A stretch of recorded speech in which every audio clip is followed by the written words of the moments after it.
Hello everyone dear student, कैसे हैं आप लोग। आई होप आप सभी बच्चे अच्छे होंगे। एग्जाम की तैयारी काफ़ी ज़बरदस्त तरीके से कर रहे होंगे। तो प्यारे बच्चों, जैसे पिछले क्लास मैंने जो करवाया था हिस्ट्री चैप्टर 1 यूरोप में राष्ट्रवाद का उदय, तो उसके अकॉर्डिंग जितने भी थ्योरी बेस्ड क्वेश्चन थे, एमसीक्यू थे, वो सारा टॉपिक मैंने क्लियर करवाया था, राइट। अगर वो वीडियो आप नहीं देखे हैं तो डिस्क्रिप्शन बॉक्स में उसका लिंक प्रोवाइड करवा दिया जाएगा, तो वहाँ से आप क्लिक करके देख सकते हैं। तो प्यारे बच्चों, आज हम लोग समझेंगे समाजवाद और साम्यवाद, है ना, हिस्ट्री चैप्टर 2, और इनका अर्थ भी जानेंगे। तो प्यारे बच्चों, आज इस चैप्टर का निचोड़ करने वाले हैं। मैं आप सभी से प्रॉमिस करता हूँ इस चैप्टर के अकॉर्डिंग रिलेटेड जितने भी क्वेश्चन बनेंगे सारा क्वेश्चन को मैं क्लियर करवाऊंगा, और आप भी हमसे प्रॉमिस करो कि आप शुरू से लास्ट तक क्लास में बने रहोगे। और हाँ, क्लास का फायदा वही बच्चा उठा पाएगा जो शुरू से लास्ट तक बने रहेंगे, ठीक है।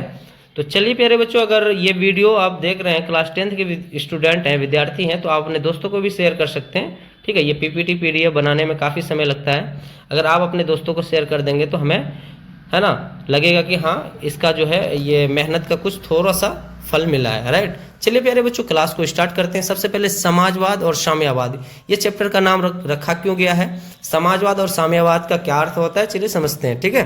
तो देखिए, समाजवाद यानी सोशलिज्म, समाजवाद एक व्यवस्था है, ठीक है, एक ऑर्गेनाइजेशन है, एक ऐसी व्यवस्था है जिसमें देश की संपत्ति, जैसे जमीन हो गया, फैक्ट्री हो गया, धन संपत्ति हो गया, इस पर जो है समाज और सरकार दोनों का नियंत्रण होता है, ठीक है, दोनों का अधिकार होता है, ताकि सभी लोगों में बराबरी का अवसर मिल सके। क्या मिल सके? अवसर। उसको हम सोशलिज्म या समाजवाद कहेंगे। समाजवाद का मतलब होता है सबको बराबरी का मौका मिले, ठीक है, जिसमें अमीर और गरीब में जो है ना, जो फर्क होता है उसको कम किया जाए। क्या किया जाए? कम किया जाए, राइट। चलिए हम साम्यवाद का मतलब समझते हैं। साम्यवाद यानी कम्युनिज्म।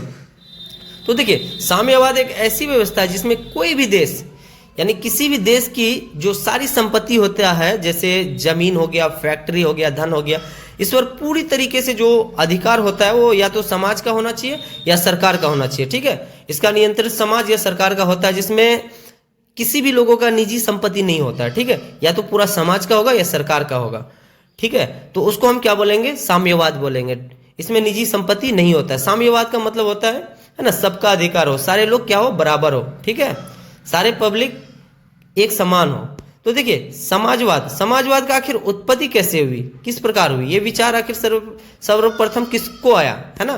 तो देखिए, समाजवाद की जो उत्पत्ति थी प्यारे बच्चों, समाजवाद की भावना का उदय जो था वो 18वीं शताब्दी में औद्योगिक क्रांति जो मतलब हुआ था, तो औद्योगिक क्रांति के फलस्वरूप ये भावना लोगों में उत्पन्न हुई थी। स्टार्टिंग नहीं हुई थी, ये उदय हुआ था, ठीक है। लेकिन समाजवाद की अगर उत्पत्ति की बात किया जाए तो 19वीं सदी में, है ना, जर्मनी के एक महान विचारक, जिसको, है ना, समाजवाद का जनक भी माना जाता है, ठीक है, तो वो कौन थे? कार्ल मार्क्स थे, है ना, और उनके साथी जो थे फ्रेडरिक एंगल्स थे। इनकी जो है शुरुआत में जो है ना, समाजवाद की उत्पत्ति हुई। ये लोग जो थे, ये लोग, है ना, मजदूरों के अधिकार, समानता और न्याय के लिए जो है समाजवाद का विचार प्रस्तुत किया था या रखा था, ठीक है। चलिए, यूटोपियन समाजवाद क्या होता है, इनका मतलब समझते हैं, ठीक है। इस चैप्टर में काफी जगह आपको जो है यूटोपियन समाजवाद देखने को मिलेंगे पॉइंट। तो यूटोपियन समाजवाद या स्वप्नदर्शी जो समाज था, इनका जो है 19वीं शताब्दी में रॉबर्ट ओवन, है ना, शार्ल फूरिये और सेंट साइमन जो था, इन्होंने शुरू किया था। उन्होंने आदर्श और समाज की कल्पना की थी, ठीक है। चलिए, रॉबर्ट ओवन के बारे में समझते हैं। रॉबर्ट ओवन कौन था, राइट। ये जो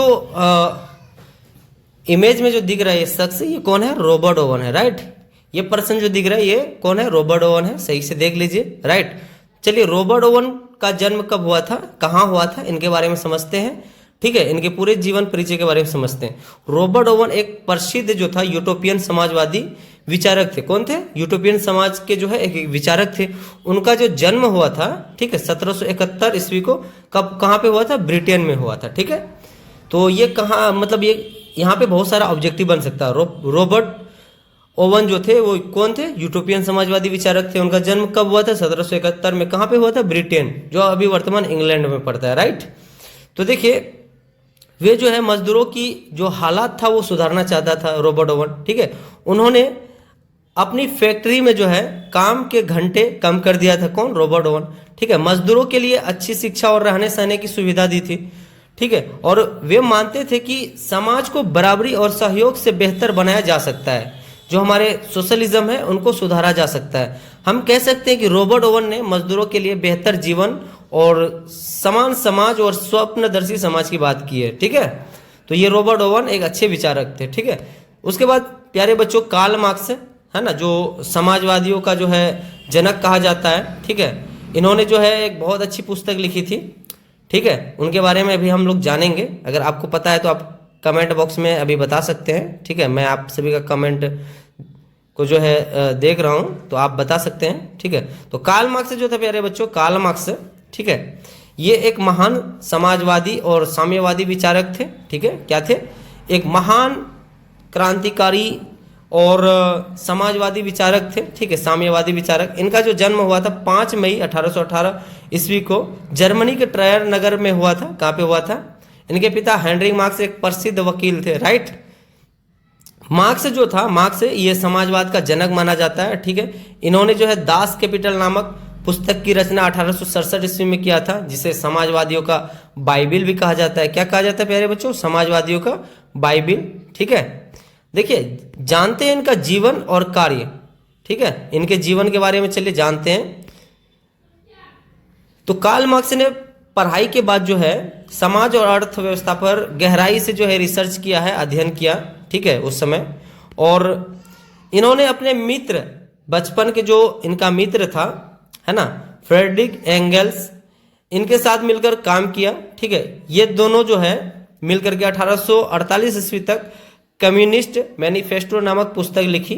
ठीक है, जो समाज के लिए जो है काफ़ी इम्पोर्टेंट साबित हुआ। इनका विचार क्या क्या था?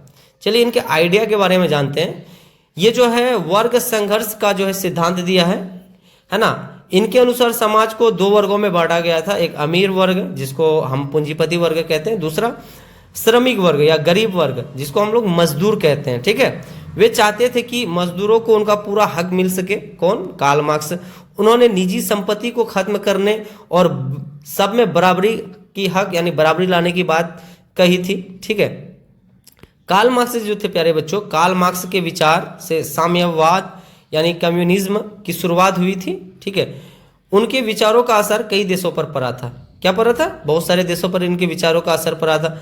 आज भी इनके जो विचार हैं वो समाज में, राजनीति में महत्वपूर्ण भूमिका निभाते हैं या माने जाते हैं। ठीक है, कार्ल मार्क्स का प्रथम अंतर्राष्ट्रीय संघ का जो है क्या प्रभाव पड़ा और क्या था, चलिए आइए समझते हैं। कार्ल मार्क्स ने 1864 ईस्वी में प्रथम अंतर्राष्ट्रीय संघ की स्थापना करी थी। ठीक है, क्या था?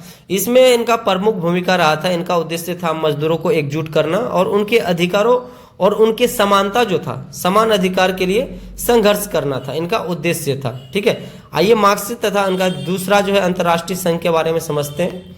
ठीक है, कार्ल मार्क्स के जो विचार थे, इनसे प्रेरित होकर 1889 ईस्वी में द्वितीय अंतर्राष्ट्रीय संघ बना, यानी इसकी स्थापना बना था। इनका उद्देश्य था मजदूरों को एकजुट करना, संगठित करना और उनके अधिकार, समानता और समाजवाद को बढ़ावा देना था।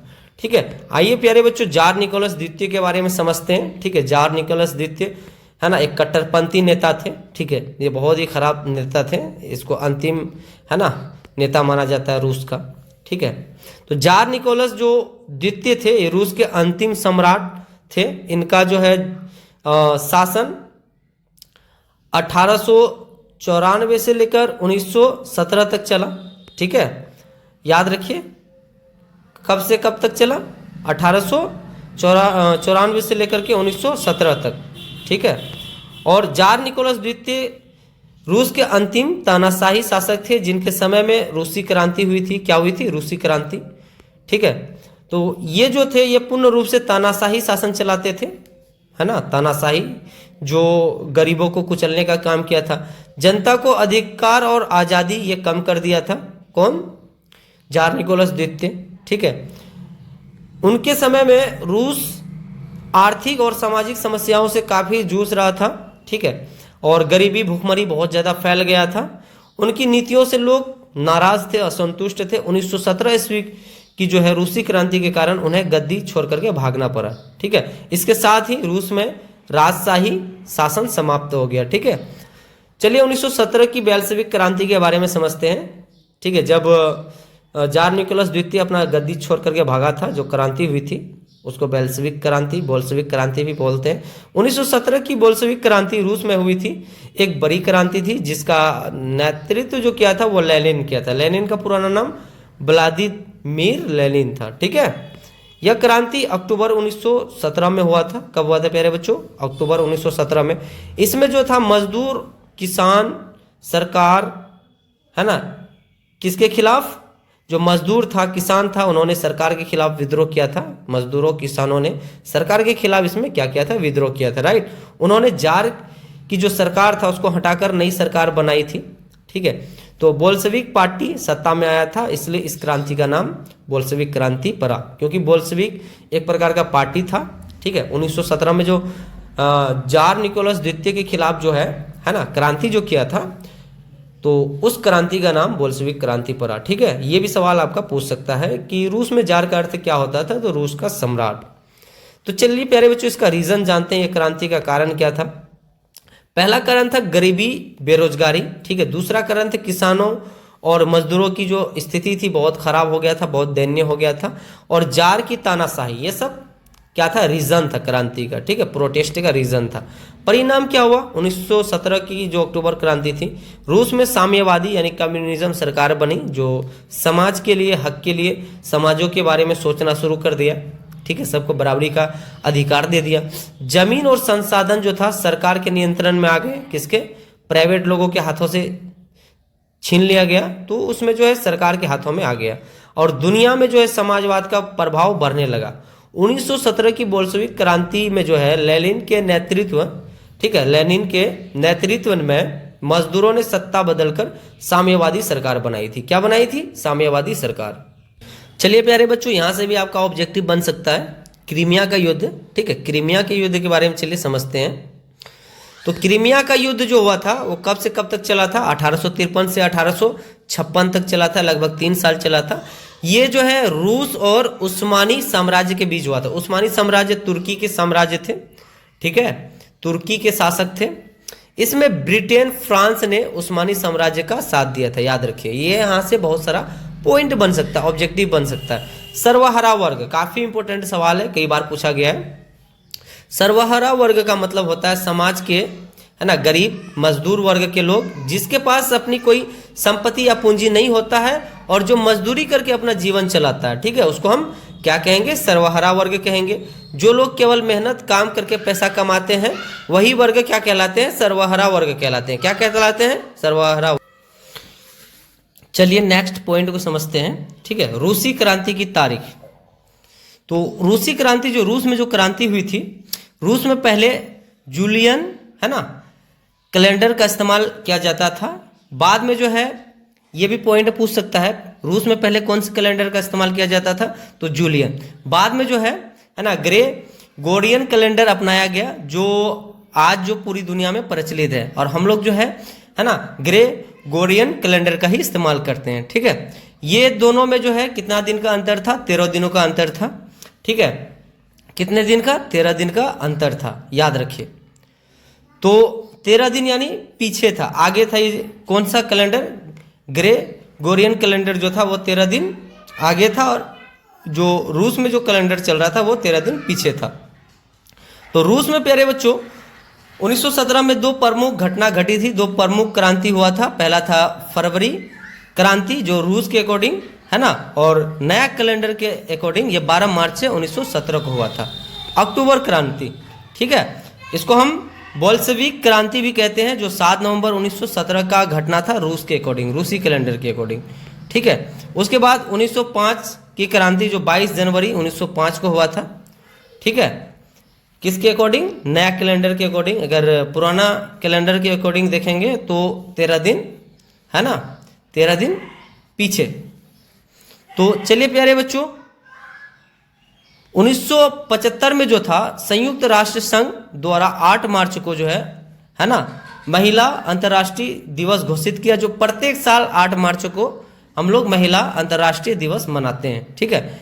महिला अंतर्राष्ट्रीय दिवस के रूप में हर साल मनाता है। आखिर इनके पीछे क्या रीजन है? तो संयुक्त राष्ट्र संघ जो था, संयुक्त राष्ट्र संघ, याद रखिए, 1975 में जो है ना, 8 मार्च को इसलिए महिला जो अंतर्राष्ट्रीय दिवस मनाने की मान्यता दी, क्योंकि 1975 में जो है, इससे पहले महिला को अपने अधिकार समानता का जो है पूरा अधिकार नहीं दिया गया था। ठीक है, तो इसमें जो है वो प्रोटेस्ट करने के बाद जो है उनको अधिकार दे दिया गया, हर महिला को मतदान करने के लिए, अपने अधिकार के लिए, समानता का अधिकार है ना, दे दिया गया। ठीक है, तो इसलिए हर साल जो है 8 मार्च को ही है ना अंतर्राष्ट्रीय महिला दिवस मनाया जाता है। तो याद रखिए 8 मार्च 1975 को जो है संयुक्त राष्ट्र संघ ने महिलाओं को पूरी अधिकार दे दिया, अपना जितने भी अधिकार थे, चाहे वोटिंग करने का अधिकार, चाहे समानता का अधिकार, है ना, ठीक है, या शिक्षा का अधिकार, जो भी अधिकार था वो पूरा अधिकार प्रोवाइड करवा दिया गया महिला को। ठीक है, महिला को अलग अलग अधिकार है ना दिया गया था, इसलिए हर साल जो है ये हम लोग 8 मार्च को है ना कौन सा दिवस मनाते हैं, महिला दिवस यानी अंतर्राष्ट्रीय महिला दिवस मनाते हैं। चलिए लेनिन ये जो था ये काफ़ी जो है साथ दिया था साम्यवाद समाजवाद में। ठीक है, इनके बारे में जानते हैं।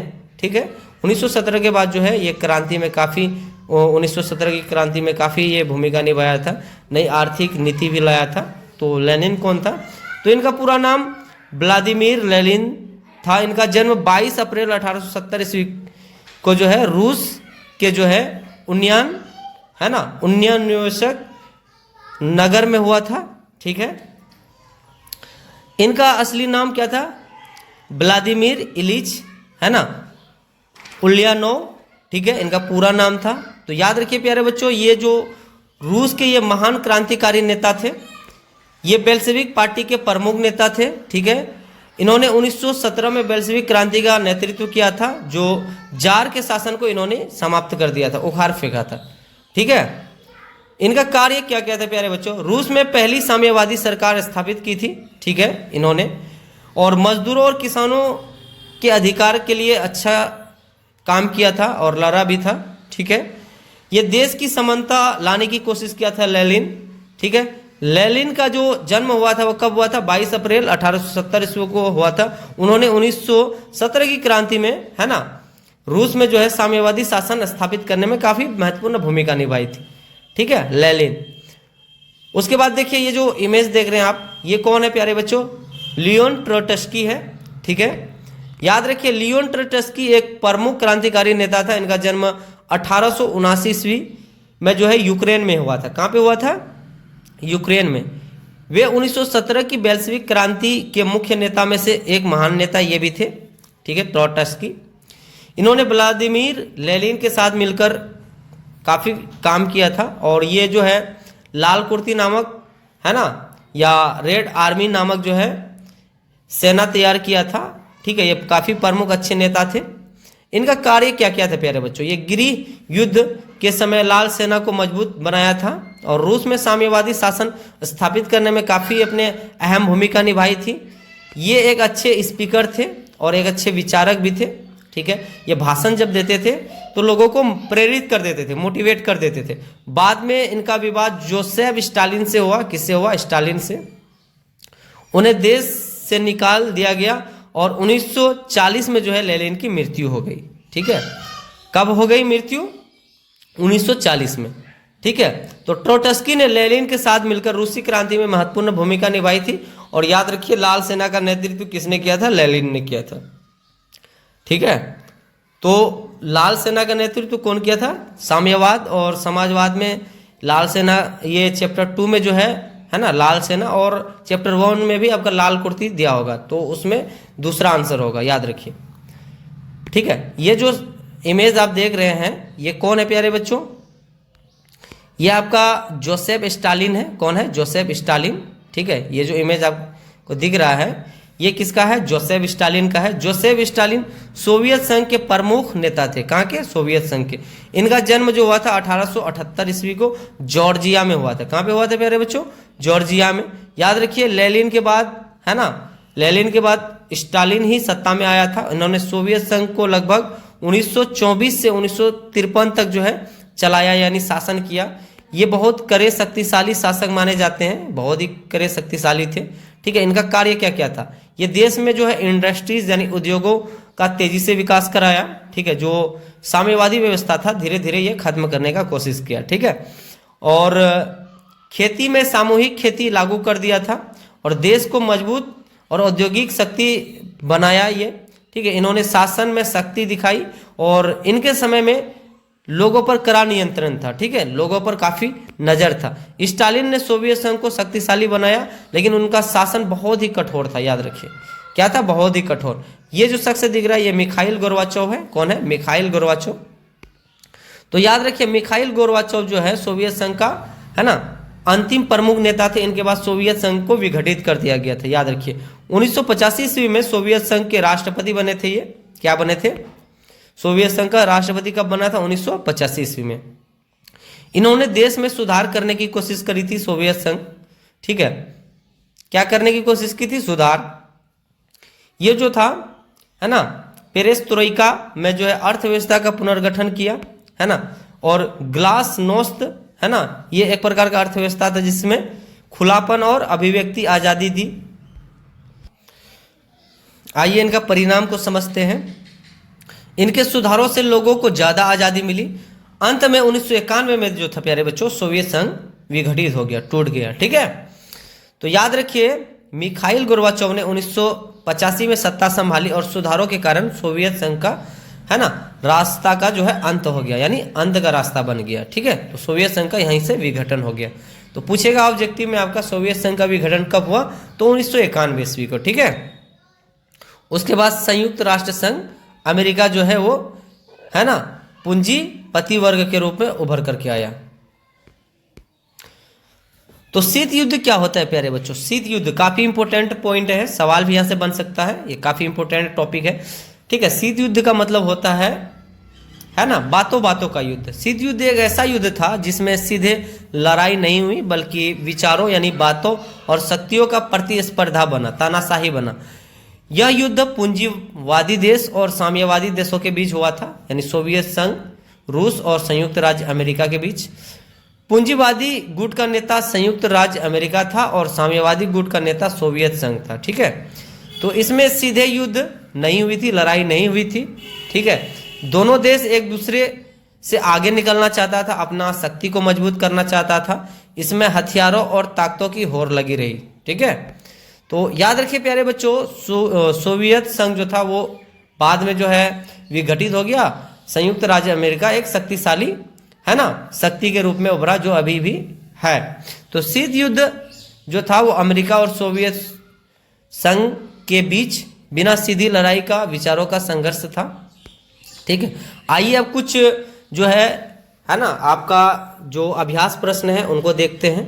आई होप आप मेरे पॉइंट समझ गए होंगे। आप जितने भी अभ्यास पॉइंट है उनको देखते हैं। तो रिक्त स्थान है, इनका पूर्ति करना है। जैसे रूसी क्रांति का शासक कौन था? अभी हम लोग जान रहे थे, जार निकोलस द्वितीय था, ठीक है। बेल्शेविक क्रांति का नेतृत्व कौन किया था? तो अभी देख रहे थे कि लेनिन किया था, है ना, व्लादिमीर लेनिन ने किया था। नई आर्थिक नीति जो है लेनिन 1921 में लागू किया था। और रॉबर्ट ओवन कहाँ का निवासी था? ब्रिटेन यानी इंग्लैंड के, ठीक है। तो वैज्ञानिक समाजवाद का जनक किसको माना जाता है? कार्ल मार्क्स, जो है दास कैपिटल नामक पुस्तक भी लिखा था, ठीक है। तो प्यारे बच्चों चलिए हम लोग जो है शॉर्ट क्वेश्चन को देखते हैं, वेरी शॉर्ट टाइप क्वेश्चन।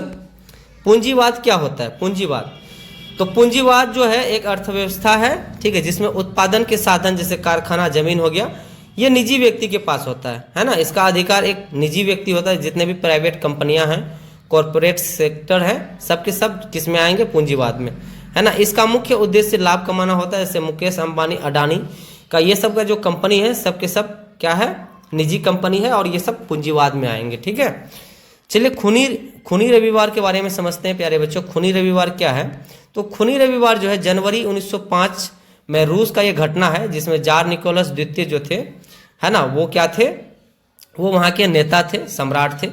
रूस में लोगों का समूह जो है रोटी की मांग से जो है सेंट पीटर्सबर्ग की महल की ओर जा रहा था, लेकिन वहाँ पे जार की जो सेना था उन पर गोलियां चला करके सारे लोगों को, हजारों लोगों को जो है मौत का घाट उतार दिया, और वहाँ पे खून बहने लगा, ठीक है। और ये घटना जो हुई थी वो रविवार को हुई थी, इसलिए इसे इतिहास में जानने के लिए इन्हें खूनी रविवार का नाम दिया, ठीक है। किसका नाम दे दिया?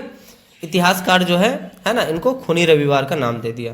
तो याद रखिए 9 जनवरी 1905 को जो है रूस की एक घटना थी, जिसमें जार के दरबार में जो गरीब लोग थे, मजदूर लोग थे, वो अपने भोजन की मांग करने के लिए रोटी दो किनारे के साथ जो है उनके दरबार में पहुंचा था, लेकिन वहाँ के सैनिक जो है गोलियां मारकर उन सारे लोगों को मौत का घाट उतार दिया था। ठीक है, तो ये घटना रविवार के दिन का था, इसलिए इसे खूनी रविवार के नाम से जाने जाते हैं। ठीक है प्यारे बच्चों। उसके बाद अक्टूबर क्रांति क्या था, जैसे अभी हम लोग जान रहे थे, पढ़ रहे थे अक्टूबर क्रांति के बारे में। तो 7 नवंबर 1917 यानी पुराने जो है रूसी कैलेंडर के अनुसार, ठीक है, ये 25 अक्टूबर का घटना था। ठीक है, इसमें जो है बोल्शेविक जो है पार्टी था, इन्होंने पेट्रोग्राड के सरकारी भवन पर कब्जा कर लिया था और रूस की जो सत्ता थी वो अपने हाथों में कर लिया था। ठीक है, तो इसी को जो है रूसी क्रांति या बोल्शेविक क्रांति कहा जाता है, जिसमें जार को जो है अपना सत्ता छोड़ करके भागना पड़ा था।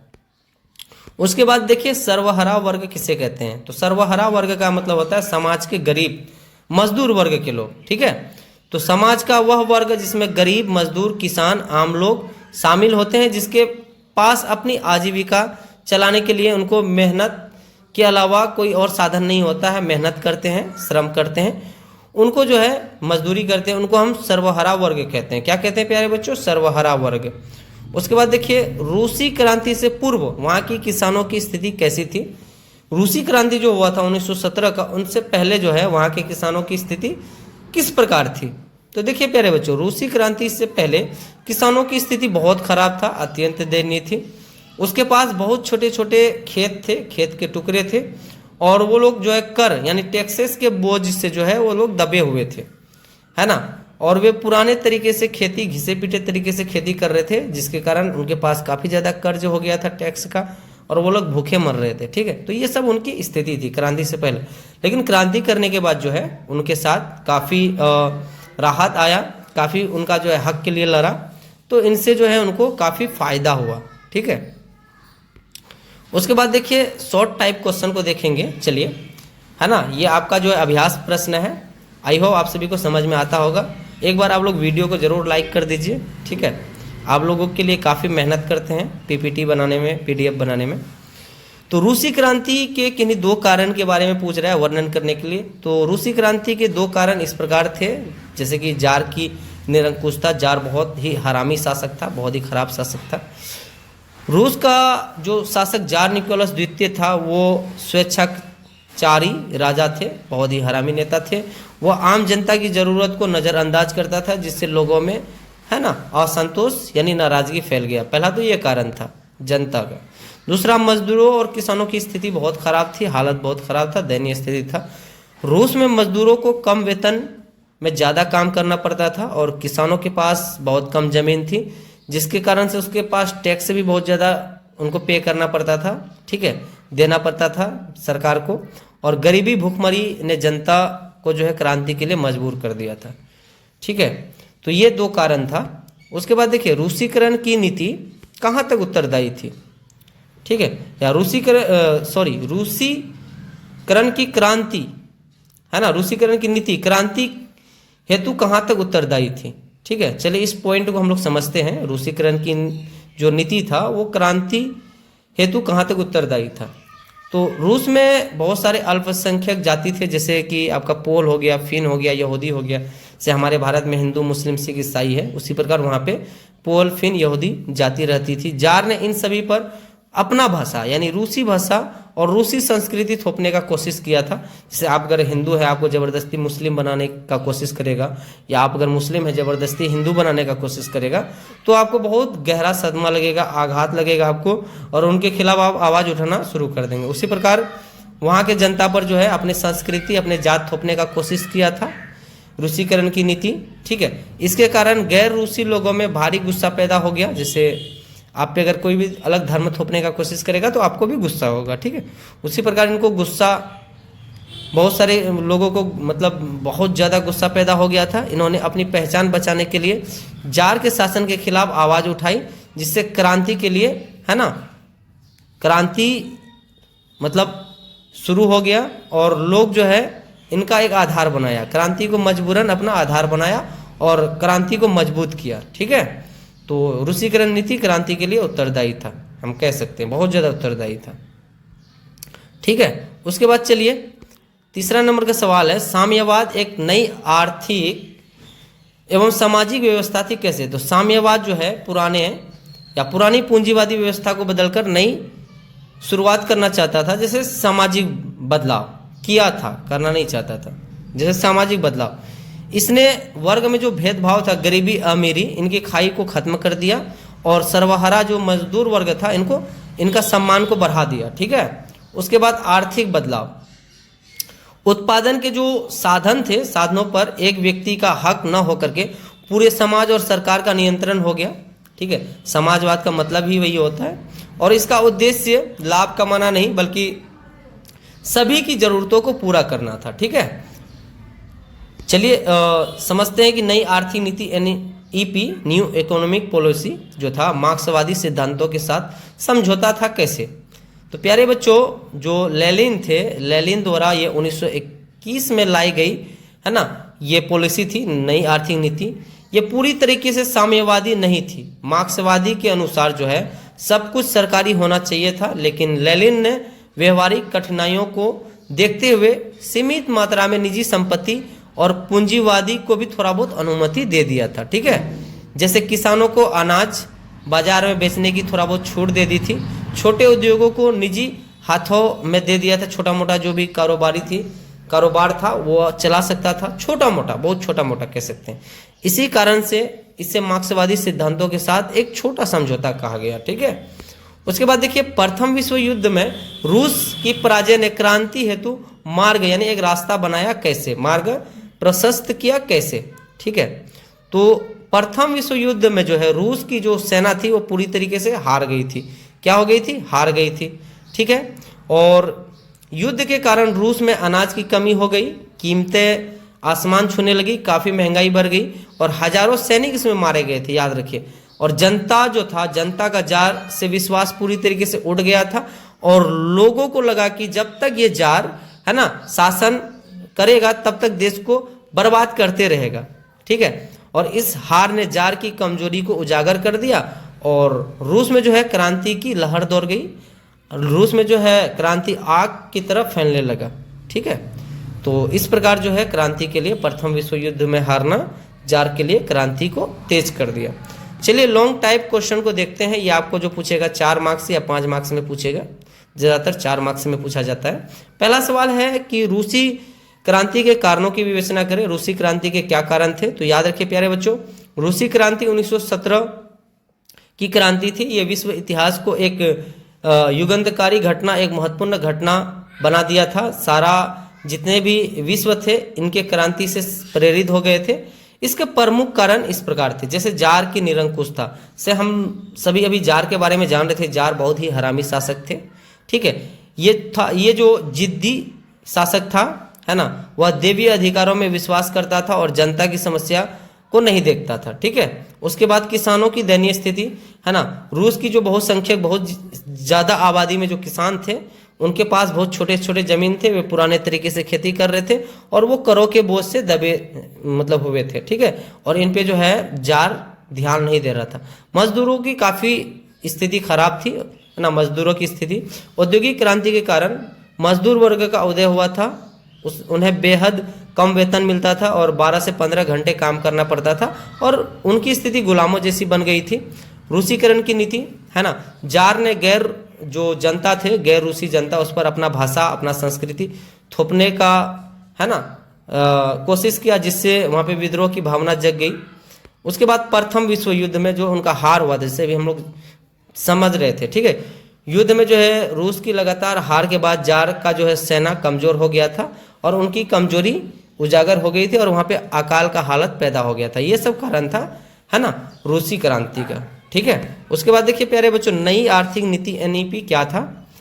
1921 में लेनिन ने रूस में जो है ना चरमराती अर्थव्यवस्था को सुधारने के लिए नई आर्थिक नीति, न्यू इकोनॉमिक पॉलिसी लागू किया था। इनके मुख्य विशेषता इस प्रकार थी: अनाज की है ना वसूली बंद, जो किसानों से अनाज जबरन वसूल करते थे है ना, अब वे निश्चित कर देने के बाद जो है ना अनाज को बाजार में बेच सकते थे। एक छोटा सा कर लगाया गया था कि आप ये कर दे दीजिए, आपसे ज़बरदस्ती वसूली नहीं किया जाएगा, आप बाजार में बेच सकते हैं। ठीक है। निजी स्वामित्व, 20 से कम कर्मचारी वाले उद्योगों को निजी तौर पर चलाने का अनुमति दे दिया गया था कि अगर आपका कर्मचारी 20 से कम है तो आप जो है फैक्ट्री को निजी तरीके से चला सकते हैं। ठीक है। विदेशी पूंजी, आर्थिक विकास के लिए जो विदेशी पूंजी थे, है ना, पूंजी के निवेश को भी सीमित मात्रा में स्वीकारा गया था कि आप जो है ना, आर्थिक विकास के लिए विदेशी पूंजी का निवेश कर सकते हैं, मतलब एक उसमें लिमिट लगा दिया था। बैंकिंग और व्यापार, बैंकिंग प्रणाली का विस्तार किया गया था और व्यक्तिगत व्यापार को फिर से शुरू करने की छूट दे दी गई थी, है ना। इसका निष्कर्ष ये निकला कि यह नीति मार्क्सवादी सिद्धांत पर व्यवहारिक जरूरतों के बीच का एक संतुलन थी जिसने रूस की अर्थव्यवस्था में जान फूंक दिया। तो ये क्या था, लेनिन का न्यू इकोनॉमिक पॉलिसी। ठीक है प्यारे बच्चों, उसके बाद रूसी क्रांति के प्रभाव किस प्रकार पड़ा उनके बारे में कह रहा है कि विवेचना कीजिए। तो रूसी क्रांति एक वैश्विक और राष्ट्रीय प्रभाव को जो है एक अत्यंत गहरे थे, इनका प्रभाव काफी पड़ा था। इसमें सर्वहरा वर्ग की सत्ता में आना, सर्वहरा वर्ग की उत्पत्ति, इस क्रांति ने पहली बार के इतिहास में जो है मजदूरों और किसानों को, है ना, किसानों की जो है सरकार को स्थापित किया था। ठीक है, जो मजदूरों और किसानों के लिए जो है सरकार काम कर रहा था। पूंजीवाद का अंत, यह क्रांति से जो है रूस में व्यक्तिगत संपत्ति का अधिकार खत्म कर दिया गया था। जो मनमानी चल रहा था, निजी कंपनी अपना मनमानी चला रहा था, वो बिल्कुल खत्म कर दिया था। कौन सी क्रांति, रूसी क्रांति। ठीक है, उत्पादन और साधनों को राष्ट्रीयकरण कर दिया था, सरकार के अधीन आ गया था। एशिया और अफ्रीका में प्रेरणा, रूसी जो क्रांति थे ये उपनिवेशवाद के खिलाफ लड़ रहे देश जैसे भारत को आज़ादी के लिए प्रेरित किया था, है ना, एक प्रेरणा मिली थी। बाकी सब देशों में जैसे एशिया अफ्रीका, है ना, ये कहीं ना कहीं उपनिवेश दूसरे देशों का जो है हिस्सा बना हुआ था। ठीक है, दूसरा देश इसको गुलाम बना करके रखा था, इनको भी एक प्रेरणा मिला।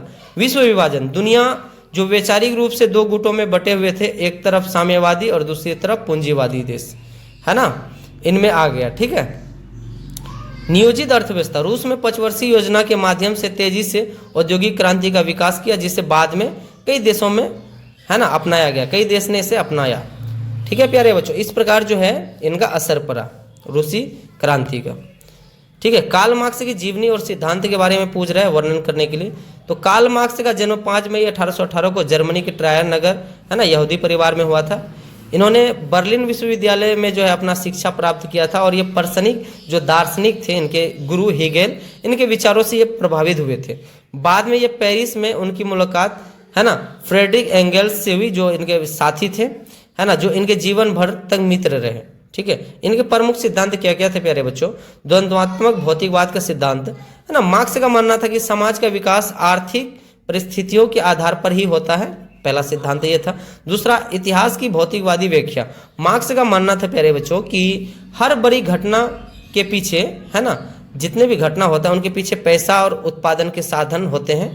ठीक है, जो भी घटना घटता है। उसके बाद वर्ग संघर्ष का सिद्धांत, मार्क्स के अनुसार अब तक के जो समाज थे इनका इतिहास में वर्ग संघर्ष का इतिहास रहा है। समाज में हमेशा 2 वर्गों में संघर्ष चला, एक शोषक वर्ग जो शोषण करता है, पूंजीपति वर्ग जिसको शोषित करता है, मजदूर वर्ग, है ना, इसमें बटा रहा कि हमेशा जो है शोषण करता है पूंजीपति वर्ग मजदूर वर्गों को। ठीक है, उसके बाद अतिरिक्त मूल्य का सिद्धांत, है ना, पूंजीपति मजदूरों को उनके श्रम का पूरा हक न देकर उनका शोषण करते हैं, ये भी इनका सिद्धांत था। ठीक है, राजविहीन, है ना, समाज, मार्क्स ने ऐसे समाज की कल्पना करते थे जहां कोई वर्ग न हो, सत्ता मजदूरों के हाथ में हो। तो ये मुख्य 5 सिद्धांत दिया था कौन, कार्ल मार्क्स। उसके बाद प्यारे बच्चों चलिए, है ना, यूटोपियन समाजवादियों के विचारों का वर्णन करते हैं, समझते हैं इनके बारे में। यूटोपियन यानी स्वप्नदर्शी समाजवादी, है ना, के विचारक थे जिन्होंने समाज में बराबरी की बात की है यूटोपियन समाजवाद में। ठीक है, लेकिन उनके पास उसे लागू करने का कोई प्रमाण नहीं था, कोई वैज्ञानिक, है ना, आधार नहीं था। सेंट साइमन, इनका मानना था कि समाज में व्यवस्थित करने के लिए बुद्धिजीवी और उद्योगपति को मिलकर काम करना चाहिए। उन्होंने प्रत्येक को जो है उसकी क्षमता के अनुसार काम देने पर जोर दिया है। ठीक है, सेंट साइमन। उसके बाद चार्ल्स फूरियन, है ना, वे छोटे समुदाय में काम करने के जो समर्थक थे। ठीक है, जो समर्थक थे प्यारे बच्चों, है ना,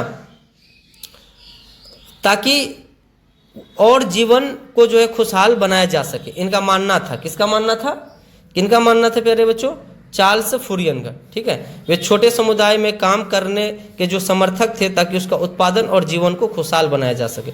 उसके बाद लुई बला, इन्होंने सरकार से अपील किया था कि वह मजदूर के लिए काम का है ना अधिकार सुनिश्चित कर लो या करें, ताकि उद्योग को, है ना, जो उद्योग होता है उद्योगों को मजदूरों के नियंत्रण में दे। ठीक है, जो भी उद्योग फैक्ट्री है वो मजदूरों के नियंत्रण में दे।